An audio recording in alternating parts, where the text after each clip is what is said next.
حبيبي صلينا على الحبيب عليه الصلاة والسلام. في السؤال الأول هنا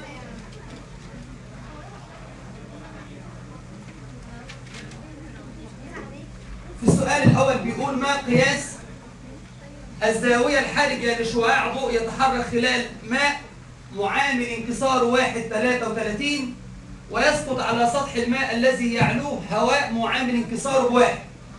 المية ب1.33 وركز معايا بقى، المية ب1.33 والهواء طبعا انت عارف ان هو بكام؟ ب1. وده سؤال مباشر جدا ما فيهوش حاجة. عايز ايه؟ عايز الزاوية الحرجة. يا ماما بدأنا يا حبيبتي خلاص يا ماما اهدي بقى. نروح نقول له انت عايز الزاوية الحرجة يبقى ساين فاي سي بتساوي الان اقل على الان اكبر. هحاول كمان اكتب القوانين بتاعتي كلها حتى بالتفصيل عشان يبقى احنا بنراجع الانعكاس الكلي بالمره. يبقى هنا ساين الفاي سي بيساوي ان اقل بكام؟ بواحد والواحد 33. يلا قالتك شيفت ساين 1 على 1 33 43 برافو 48. يلا ده السؤال الاول. السؤال الثاني بيقول يتحرك شعاع ضوئي من الوسط A الى الوسط B وينكسر مماثلا للسطح الفاصل. مماثلا للسطح الفاصل ده معناه ان A اكبر من B. ما هو ده الحاله حاله الانعكاس الكلي. النسبه بين سرعتي الضوء في الوسط A الى الوسط B، يعني الراجل بيقول لك ان النسبه بين ده كده ج 2. السؤال الثاني فبيقول لك ان VA على VB سرعة الضوء في الوسط الأول على الوسط الثاني. في المسائل هنا هتلاقيني مربط لك ما بين جزء الانكسار ودرس الانعكاس الكلي، كلهم كده مضروبين في مسائل واحدة. والنسبة بين السرعتين معاك الوسط A إلى الوسط B تساوي 82%. يبقى أنت كده معاك الإيه؟ معاك النسبة 82% على 1. احسب الزاوية الحرجة بين الوسطين. الراجل عايز الفاي سي.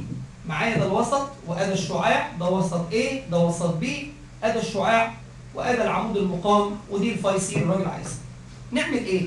تقول له هو ايه علاقه الفاي سي بالسرعات اللي انت مديها لي؟ نقول له لا فاكر القانون الشامل؟ نقول له ايوه، ما هو حضرتك النسبه بين السرعات بيساوي النسبه بين N2 على N1. يعني المفروض VA على VB بيساوي NB على NA. ان بي دي اللي هي الوسط الايه؟ الثاني، وان ايه الوسط الاولاني. نقول له طب خلاص يبقى ان بي على ان ايه بتساوي كنسبه 82. لغايه هنا في مشكله؟ اللي هو القانون الشامل بتاعنا اللي احنا بنستخدمه، العلاقه ما بين السرعات بتساوي العلاقه العكسيه ما بين معاملات الانكسار. هتلاقيني بتكلم بسرعه عشان الاسئله كتيره نلحق نحلها. لو في سؤال واقع منك وقفني عنه. المهم يبقى انا كده معايا النسبه بين ان بي على ان ايه. هل هو قال لي معامل انكسار الوسط الاول بكذا والثاني كذا، ولا اداني الاثنين مره واحده مع بعض؟ خلاص خلصنا بقى. يبقى ساين فاي سي، الساين فاي سي بتساوي المفروض ان بي على ان ايه، لان المفروض ان بي هي الاقل صح؟ وان ايه هي الايه؟ الاكبر. تقول لي طب ما هو ان بي على ان ايه بتساوي 82. يلا يا فندم شيفت ساين 82 من 100 تساوي تطلع بكام؟ يبقى المفروض 55. الاختيار الصح يطلع ايه؟ اختيار ألف. السؤال اللي اديته في المسألة الحصة اللي فاتت هيقابلنا دلوقتي. السؤال اللي بعد كده السؤال رقم 3 اهو ده اللي كنا بنتكلم عليه. ركز معايا بقى كده في المسألة دي. الراجل عايز سيتا 1 صح؟ هي سيتا 1 دي زاوية السقوط؟ ولا الزاوية اللي بين الشعاع والحد الفاصل؟ فعشان اعرف السيتا 1 اللي هو عايزها دي لو معايا زاوية السقوط اجيب المتممة بتاعتها وخلصنا المسألة. يعني انا لو جبت زاوية السقوط وطرحتها من 90 خلاص شكرا خلصنا. تقول لي طيب بص مبدئيا معامل انكسار الوسط الثاني ده ب1 و5 صح؟ طيب خليني ارسمهم لك بس عشان الامور تبقى واضحة. انت معاك هنا ادي وسطين. نعم الصفحة اللي قبلها ما هي قصدك اوضح يعني؟ ماشي مش مشكله كده كده هرسمها لك اصلا. دلوقتي احنا معانا شعاع ساقط بالشكل ده، والشعاع ده جاي من وسط اكبر رايح لوسط اقل ولا العكس؟ نقول والله هبص على معاملات الانكسار وانت تفهم. الوسط الاول معامل انكساره كام؟ ب1 و3. وده بكام؟ ب1 و5. ده كام؟ واحد 50 وواحد 33. بس خلاص انا بص انا يا ستي ومش عايز منكم حاجه. ايوه عشان ما تقعدوش تقولوا لي مش عارف ايه. واحد 33 واللي تحت واحد. خلاص؟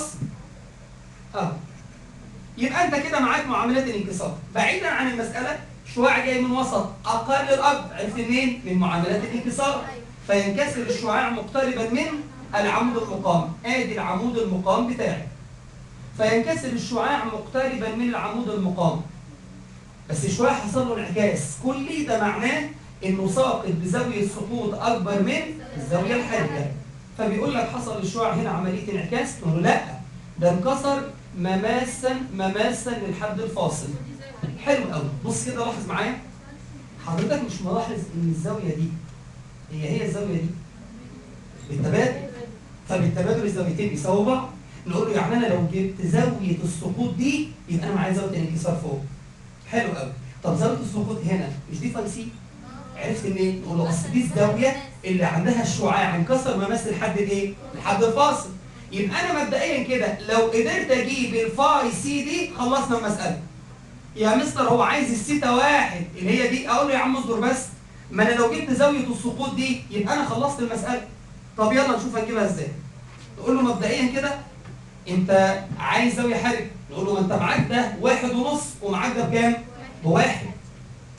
فنقول له ساين فاي سي اللي هي الزاويه الحرجه بتساوي 1 على 1.5 معامل الانكسار الوسط الثاني الاقل على معامل الانكسار الاكبر الوسط الاولاني. تطلع كام الزاويه؟ يبقى الفاي سي تطلع بواحد 41.8. دي زاويه الزاويه الحرجه صح؟ الزاويه الحرجه ب41.8. يبقى زاويه الانكسار دي نفس الزاويه ب41.8. حضرتك كده معاك معامل الانكسار الوسط الاول ب1.3 ومعاك معامل الانكسار الوسط الثاني ب1.5 ومعاك زاويه الانكسار ب41.8. ما تعرفش زاويه السقوط؟ نرجع للقانون الشامل من درس الانكسار ونروح نقول له ايه؟ نقول له ساين زاويه السقوط اللي انا ما اعرفهاش على ساين زاويه الانكسار اللي انا لسه جايبها اللي هي 41.8 بيساوي ان وسط ثاني على ان وسط اول اللي هي 1.3. العلاقه اللي قدامك دي منها تقدر تجيب زاويه السقوط. زاويه السقوط بكام؟ بسرعه نقول له شيفت ساين على الاقل مره واحده ما تضيعش وقت. شيفت ساين 1.5 في ساين 41.8 على 1.3. تطلع الزاويه معاك زاويه السقوط دي ب8 وكام؟ و7 صح؟ نقول له هو مش عايز زاويه السقوط دي، هو عايز الزاويه دي. نقول له هات المتممه بتاعتها. اطرح كده من 90 يدي لك 41 وكام؟ ومن هنا يبقى انت جبت له الزاويه اللي الراجل عايزها عندي في المساله. من احلى المسائل اللي ممكن تقابلك في الجزئيه بتاعت الانعكاس الكلي. ولا ولسه استنى، ده لسه جاي كام حاجه ثانيه حلوين قوي ان شاء الله هيفرقوا معانا. الدكاتره اللي عندهم مشكله في الانعكاس الكلي ماشي معانا ولا مش ماشي معانا؟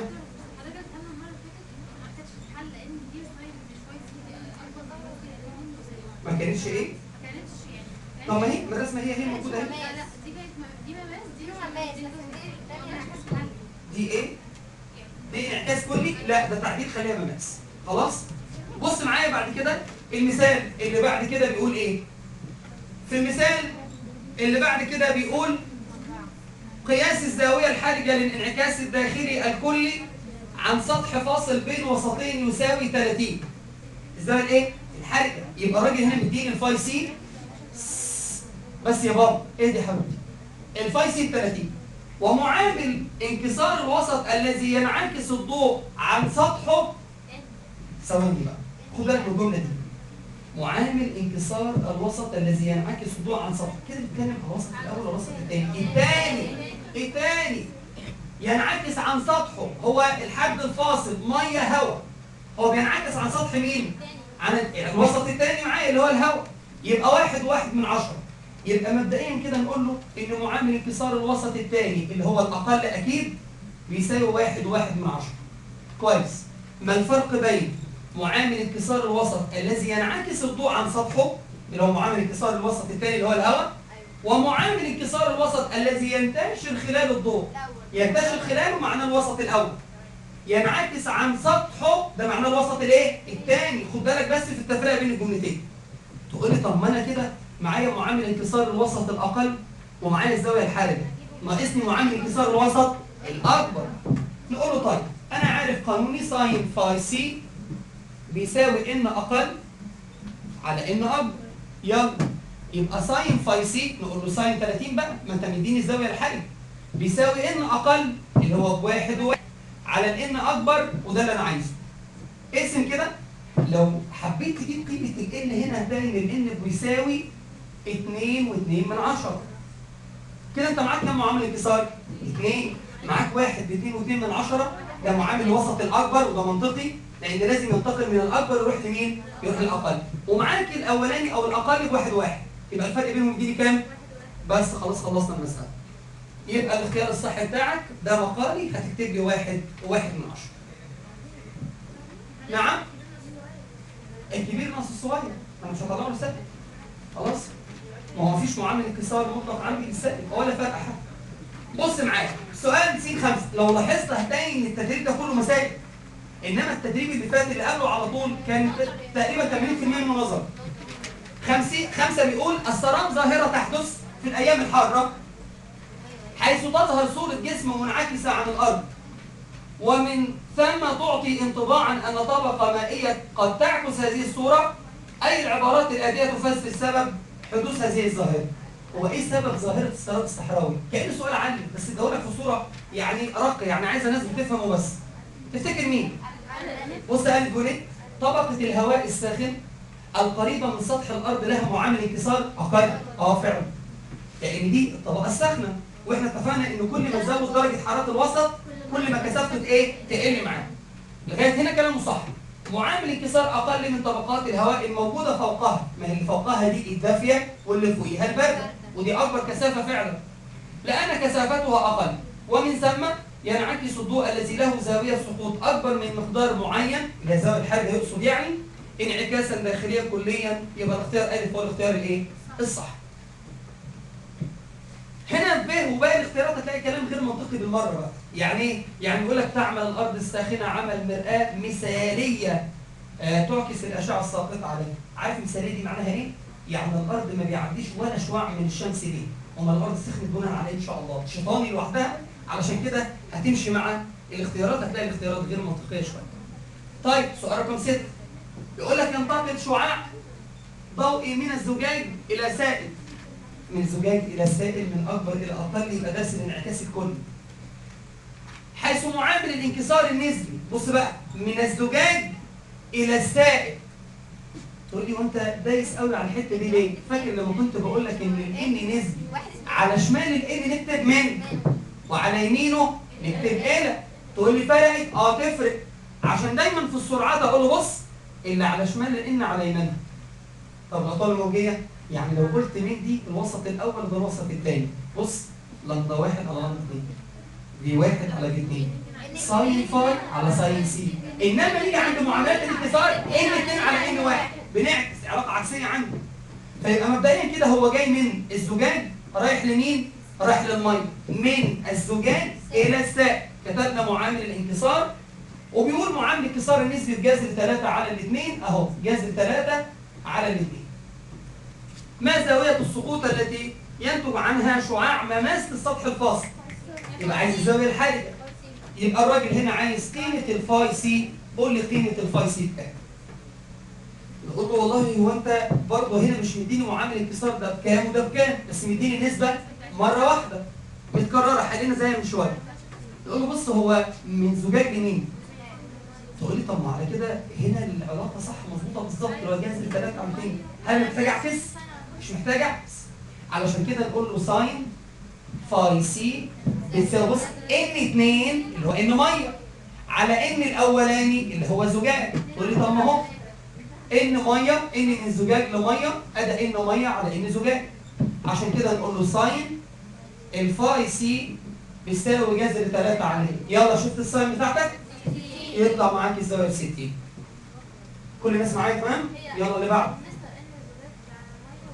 لا هو هنا بصي ميه على زجاج، لان هو جاي بصي من زجاج رايح الى ميه. مش عكسنا، هو القانون النسبي اصلا وعامل الاكسار النسبي ان وسط تاني على ان وسط، وانا في قانون الزاويه الحرجه عايز تاني على اول اللي هي اصلا اوريدي موجوده معاك في المساله. ايوه. يعني لو انا العكس ميه وزجاج يبقى كده هنعكس هنا. طب هو الدكتوره بتقول لي طب لو هو عكس في المساله ومديني ايه؟ من ميه لزجاج، هل ينفع اخدها زي ما هي ولا اعكسها؟ اعكسها، لان انا عايز من الصغير على الكبير. السؤال اللي بعد كده بالمناسبه انا بسجل لكم الحلول دي بالذات لان دي تقريبا احسن وافضل افكار على الانعكاس الكلي، والفيديو هينزل لكم النهارده ان شاء الله. نعم. حليت اللي بعدها؟ طيب تعالى نشوف اللي بعدها. قول يا باشمهندس. تطلع كام؟ 36. تسلم. كم حد طلعها 36؟ برافو. تعالى بص في المساله دي بيقول ايه؟ بيقول لك يقطع الضوء مسافه مقدارها اكس متر خلال ثانيه تي. يعني هو قطع مسافه في خلال زمن تي. هنقول له طب زمن قد ايه؟ ما اعرفش، هو تي وخلاص. ثانيه في الهواء، ده الوسط الاول. إذا قطع الضوء مسافة 3 إكس متر خلال 5 تي ثانية في الوسط الآخر. يبقى أنا معايا كم وسط؟ الضوء اتحرك في الهواء قطع مسافة إكس في زمن تي. وفي الوسط الثاني اللي هو الأولاني الأساسي الأكبر كثافة اتحرك فيه 3 إكس في زمن 5 تي. فإن الزاوية الحرجة لهذا الوسط، عايز الزاوية الحرجة. نقول له على فكرة هو كده مديني نسبة بين سرعات، بس اداني بشكل غير إيه؟ غير مباشر. نقول له طيب هو حضرتك سرعته في الوسط الأول بيساوي إكس على مين؟ مسافة على زمن. وسرعته في الوسط الثاني ثواني، ده سرعته في مين؟ في الهواء. وسرعته معايا في الوسط الأكبر كثافة الوسط الآخر 3 إكس على 5 تي. حضرتك عايز إيه؟ تقول لي أنا عايز الزاوية الحرجة. نقول له خد بالك إن الزاوية الحرجة ساين فاي سي، بص كده بتساوي ان 2 على ان 1. وسط تاني على وسط ايه؟ هو مش المفروض عشان يجيب الزاويه الحرجه يبقى هنا الهواء صح؟ الاقل على الايه؟ يبقى معلش يا مستر عشان بس ما تلخبطش في الارقام اهو. سيبك يا سيدي خالص من الارقام اهو. ده كده المفروض اللي فوق ده مين؟ هواء. واللي تحت ده سميه اي اسم، يعني سيدي سميه زجاج. هو قال وسط اخر ايا كان الوسط. تقول له بس انا ما عنديش معاملات انكسار. بس انت في القانون الشامل عارف ان هواء على ان زجاج بيساوي بص بقى في زجاج على في هواء. الاثنين عكس ايه؟ يعني العلاقه ما بين معاملات الانكسار وما بين السرعات علاقه عكسيه. نقول له طب انت عندك في زجاج؟ اه عندي في زجاج اهي، وعندي في هواء اهي. اقسم الاثنين على بعض. يبقى انت لو قسمت الاثنين على بعض يدي لك النسبه بتاعت الساين فاي سي. لغايه هنا انت تمام؟ اقف بقى كده لو سمحت، واقفه كده عند المساله وروح اقسم لي الاثنين على بعض. بس لازم تركز انت بتقسم مين على مين، لان لو عكست هتوقع المساله منك. اقسم يلا. يبقى المفروض انا عايز زجاج صح؟ يبقى 3 اكس على ال 5 تي. بص هنعمل ايه؟ في التي. ايوه برافو على الاكس. انت فاهم انا عملت ايه؟ بس الكسرين ثبت اضرب شقلب والكلام الايه؟ الفاضل اللي انتوا عارفينه ده. معايا يا ها؟ احنا بنتكلم بالتفصيل بس يا ابو حميد عشان كل الناس تبقى معانا في الصوره بس، انما انت في اختصارات عملتها ومثل عندك وخلصنا على طول. تمام؟ المهم اقسم كده عندك، فنروح نقول له ايه؟ الاكس تروح مع الاكس والتي تروح مع التي. فلما الاكس تروح مع الاكس والتي تروح مع التي يتبقى عندي 3 على كام؟ فنروح نقول له شيل دي كلها وحط مكانها 3 على 5. يبقى الساين فاي سي بتساوي 3 على 5. انا عايز الفاي سي. شيفت ساين 3 على 5 ازاي تطلع كام؟ برافو عليك 36. ما هو احنا بقى مش عايزين نمشي بمبدا ايه؟ اللي هو عبط وشغل بصمجيه بقى، يلا دي زائد دي وشكرا وتمام وفكرتين واي هبل زي كتاب الامتحان كده وعدينا. السؤال اللي بعد كده. السؤال اللي بعده على طول بيقول لنا ايه؟ 7. تعالى برضو ده سؤال حلو برضو. هنا انت معاك شعاع ضوئي منتقل من وسط اول رايح لتاني رايح لتالت.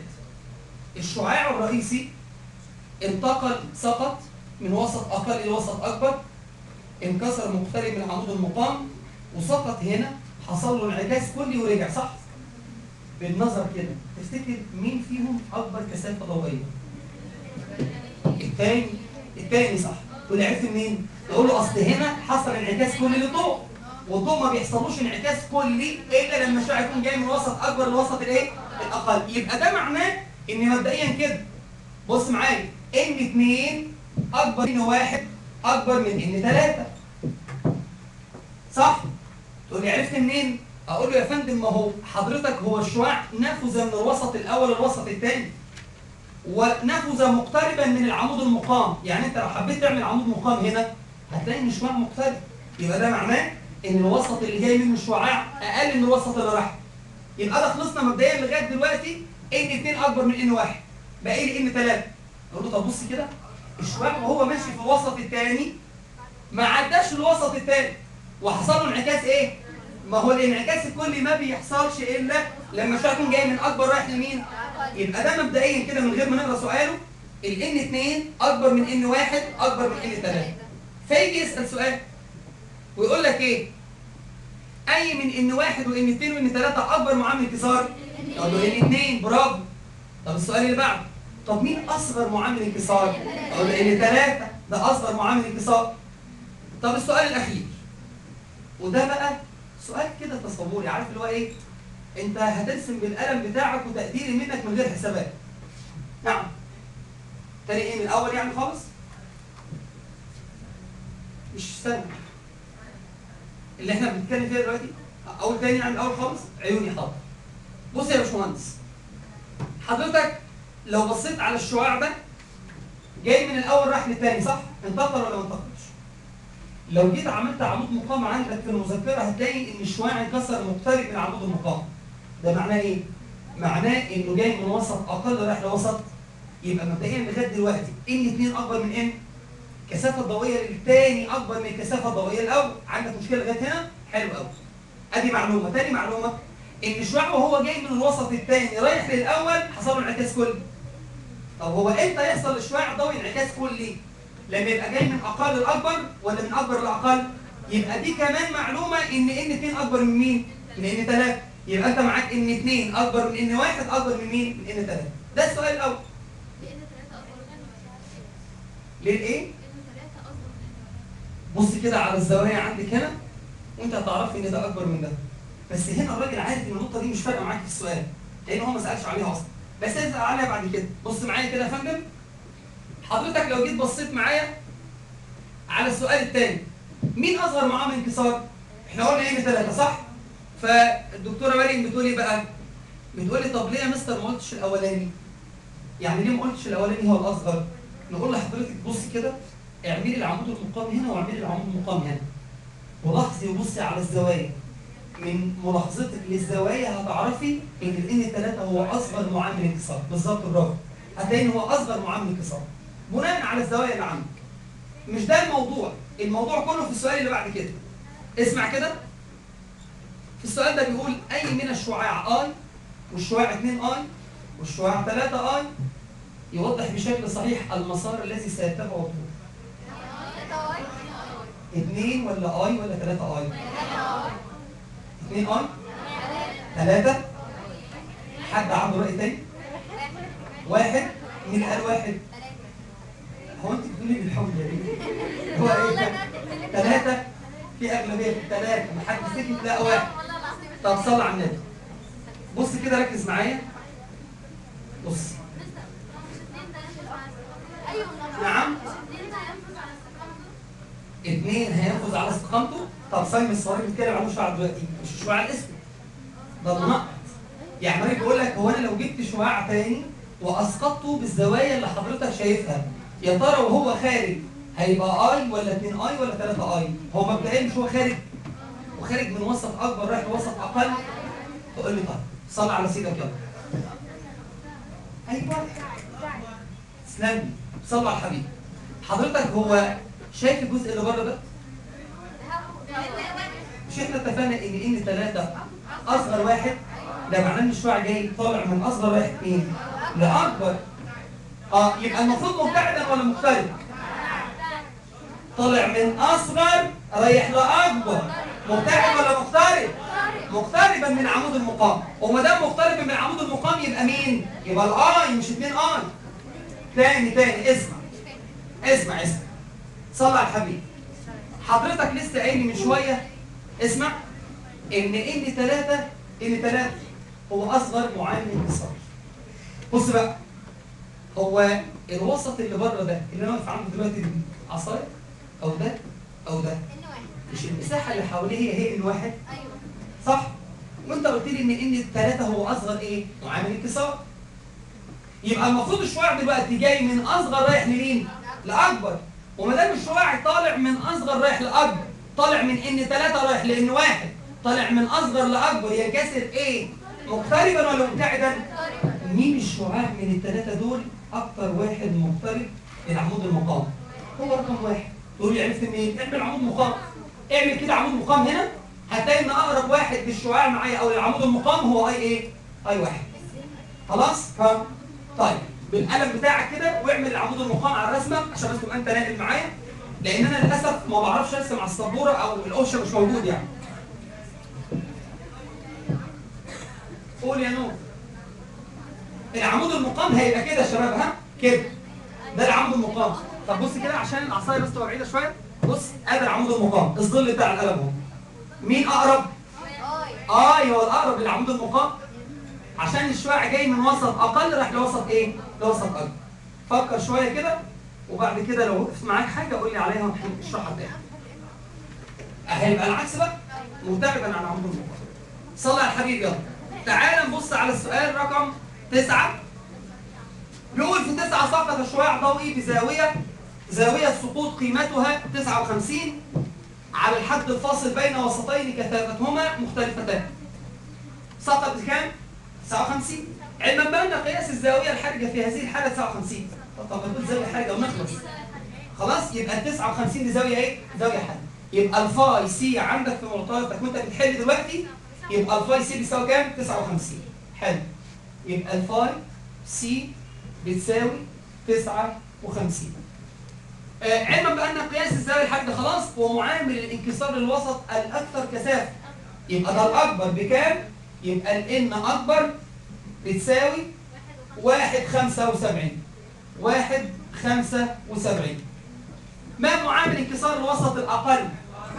الله ينور عليك. دي ما فيهاش حاجه، نقول له الساين فاي سي بتساوي ان اقل دي اللي انا عايزها على ان اكبر اللي هي 1.75.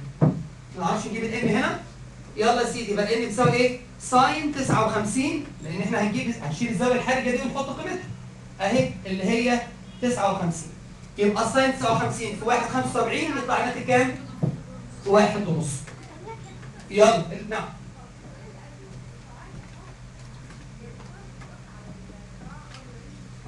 منطبق؟ لا مش منطبق، مستحيل ينطبق. عارفه ليه؟ لان لو بصيت على الشعاعين في الاول خالص يا نور هتلاقي ان الاثنين في زاويه ما بينهم. الاثنين هل الاثنين مطابقين؟ يبقى المسار مستحيل يبقى واحد. ما هما الاثنين مش مطابقين من البدايه، ازاي ينطبقوا على بعض في الخروج من الوسط؟ لا هما شعاعين معايا مختلفين. شفت المناقض ده؟ ده الشعاع الثاني اللي احنا بنتكلم عليه. مال؟ مش سامع. طب كملي معايا وانا قاعد معاك يا نور مش همشي. بعد الحصه اللي عنده حاجه نتكلم فيها تاني مع بعض. السؤال رقم يبقى هنا اختياري صح 1.5 عشان تبقى عامل نموذج اجابه ورايا بس اول باب. السؤال اللي بعد كده هنشوف اهو. سؤال رقم 10 مين؟ بعد تفسيرك للجمله بتاعت وينعكس عن الحد الفاصل للوسط يبقى المفروض ان ار على مين؟ ان ار على ان اي صح؟ تعال نشوف. هنشوف. تعال بس نقرا الجمله مع بعض. بص بيقول ايه؟ اي المعادلات الاتيه توضح بطريقه صحيحه العلاقه بين الزاويه الحرجه فاي سي للانعكاس الداخلي. معلش يا دكتوره شيل الفيشه دي عشان المروحه دي عماله تعمل مشكله بس مع الشاشه. ايوه كده الله يكرمك. شفتي فيديو؟ كان جايب الظهر والله بنموت من الساعه في هدوء اهو. فبيقول ايه؟ بيقول ومعامل الانكسار ان اي للمادة التي ينتشر خلالها الضوء. يبقى ان اي دي الوسط الاول الاكبر كثافة. ليه؟ بينتشر خلالها الضوء، ده الوسط الاول. بص بقى، ومعامل انكسار المادة ان ار التي ينعكس الضوء عن سطحها يبقى دي الوسط الثاني، دي الوسط الايه؟ الثاني. يبقى انا معايا لما اقول لك انتشار ده وسط اول، ينعكس عن سطحها الوسط الثاني.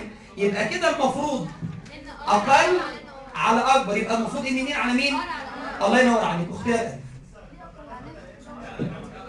ثواني، طب قول يا احمد. لا قلت ار على الامر، قلت اختيار الاول. انا قلت العكس. حقك على عيني وراسي. يبقى انا كنت نايم يا عينيا، اذا كان انا حلوها في مسألتين من شويه مع بعض بجد. أسينا صلاح جائز يا ابني، جائز. لا لا لا يا راجل، لا لا لا لا، ما انزل الله من هذا يا راجل. لا يا راجل، قول كلام زي كده. يبقى اختار الف ولا اختار الايه الصح؟ يلا.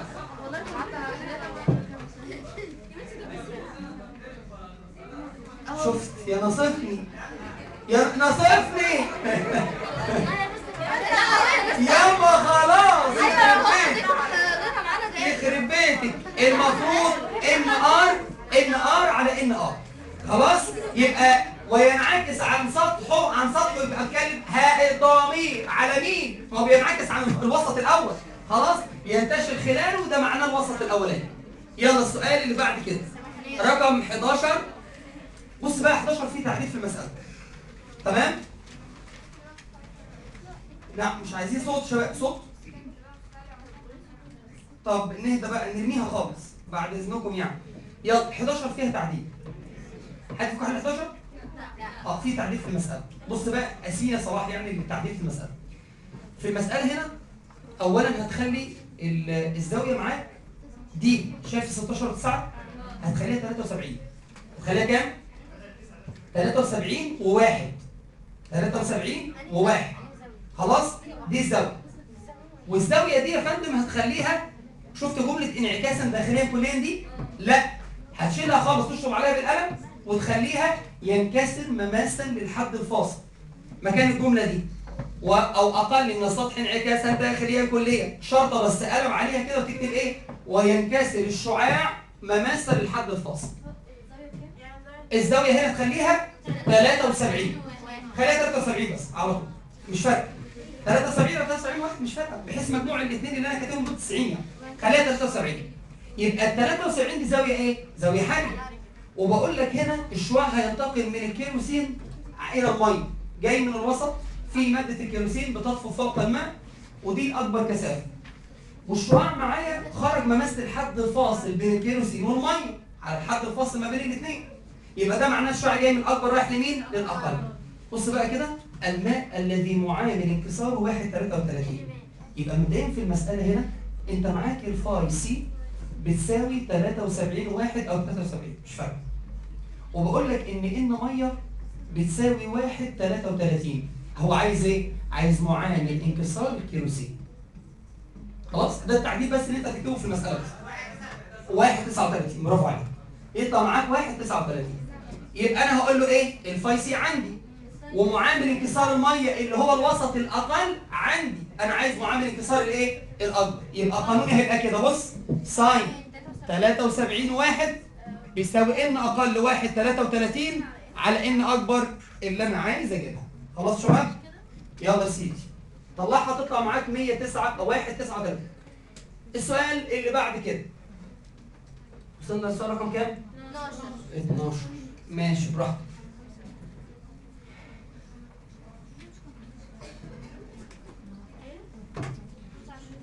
ده مقالي 1.39. عيون نعم اتفضل. المفروض هنا رياضه بقى الان بتساوي ايه؟ 1.33 على ساين 73 واحد. 1.27 ولا 1.39 يعني؟ 1.39. يبقى الان بتساوي 1.39. راجعوا بس الآلة الحاسبة كويس قوي. وزي ما اتفقنا قبل كل امتحان هتعمل ايه؟ فورمات للآلة الحاسبة عشان ما تطلعش معاك ارقام غلط. اعملي فورمات للآلة تاني.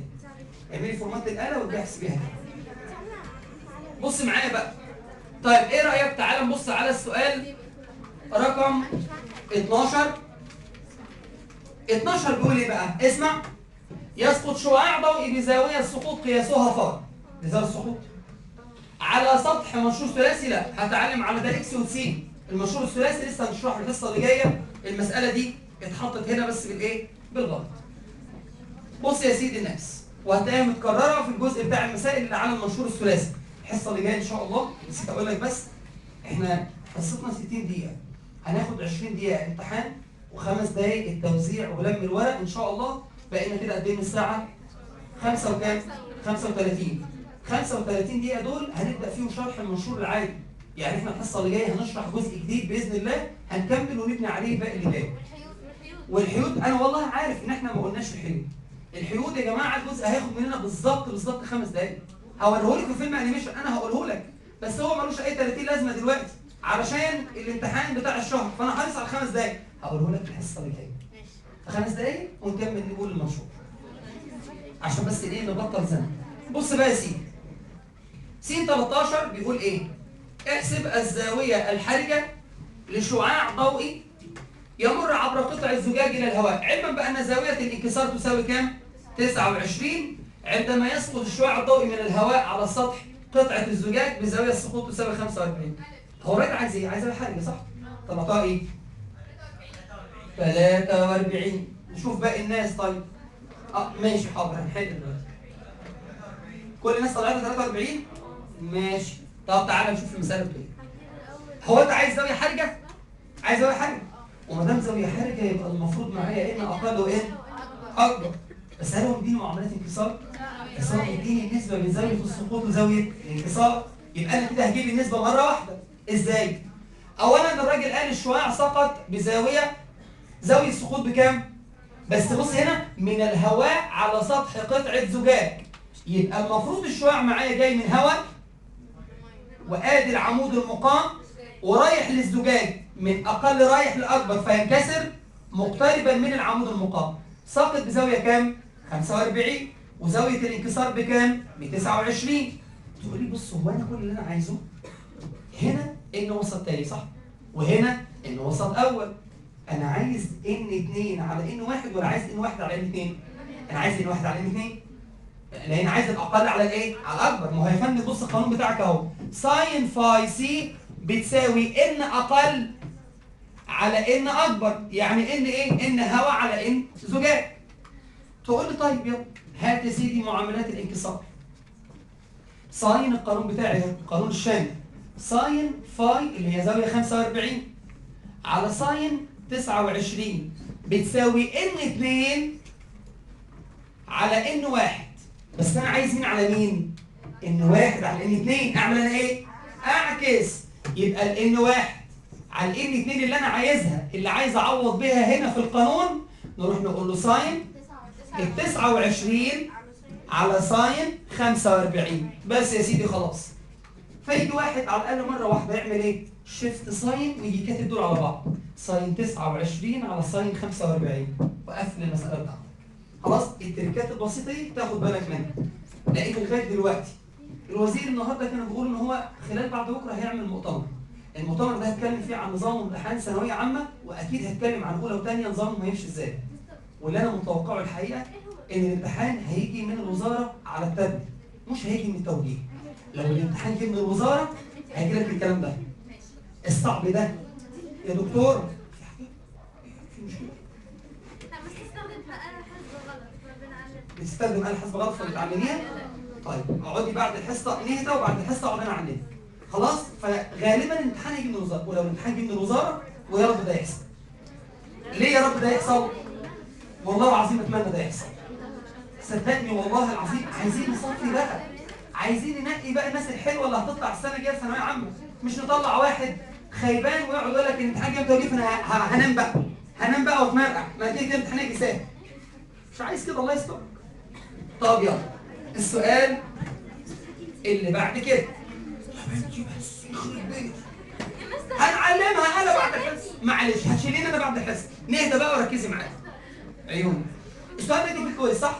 نعم. رقم 13 نسمع اخر حته حاضر عيوني. بص يا ستي، لو جيتي بصيتي هنا على السؤال، هو قال لك في المساله انه سقط من وسط الهواء راح لزجاج، زاويه سقوطه 45، زاويه انكساره 9. القانون بتاعك ساين فاي على ساين سيتا بتساوي ان 2 على ان 1. اهو ان 2 على ان 1. هل انا عايز في القانون هنا عشان اجيب الفاي سي اروح اقول له ان 2 على ان 1 ولا المفروض ان 1 على ان 2؟ ان 1 على ان 2، لان 1 هو الايه؟ الاقل، وان 2 هو الاكبر. يا باشمهندس ركز معايا يا هاشم، يبقى المفروض الاقل على مين؟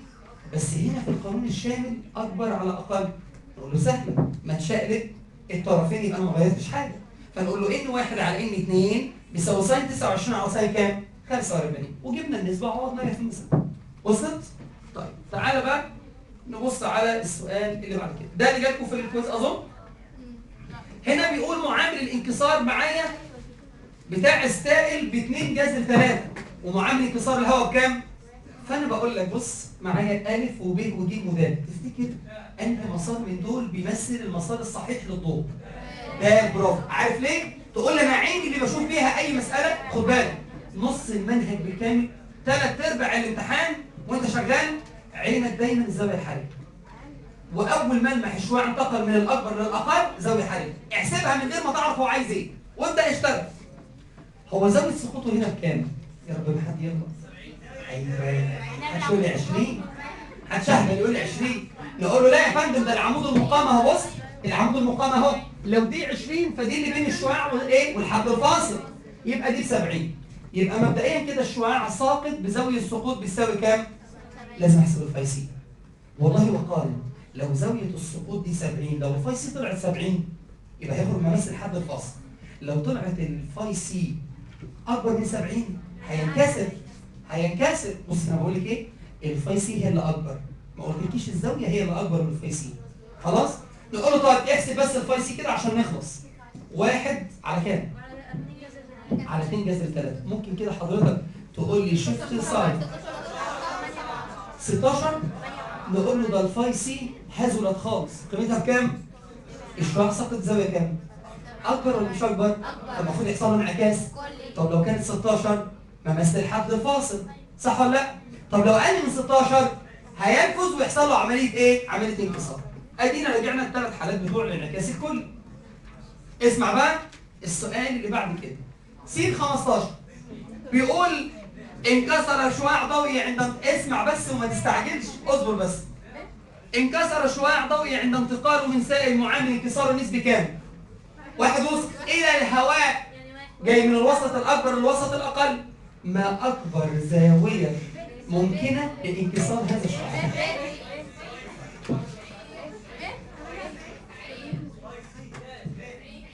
كام؟ اسلامي برافو عليك. المساله مش هنحل فيها ونضرب فيها كلمه واحده بالقلم.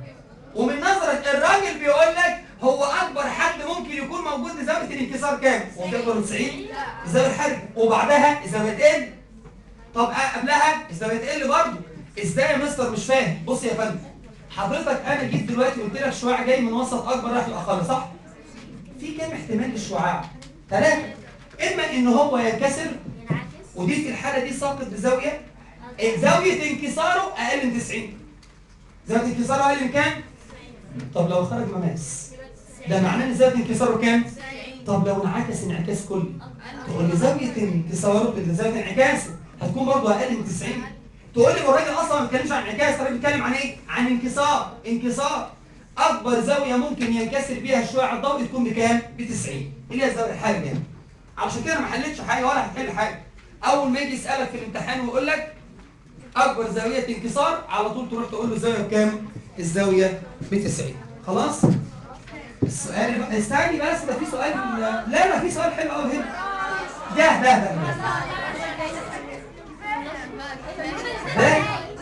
في امتحان الحصه اللي جايه. خلاص ما نشرحوش في امتحان. افرض جه في الامتحان الحصه اللي جايه في 500 جنيه. اقوله في اللايف؟ ماشي ان شاء الله. ماشي اتفضلوا شوفوا على خير الحصه اللي جايه ان شاء الله.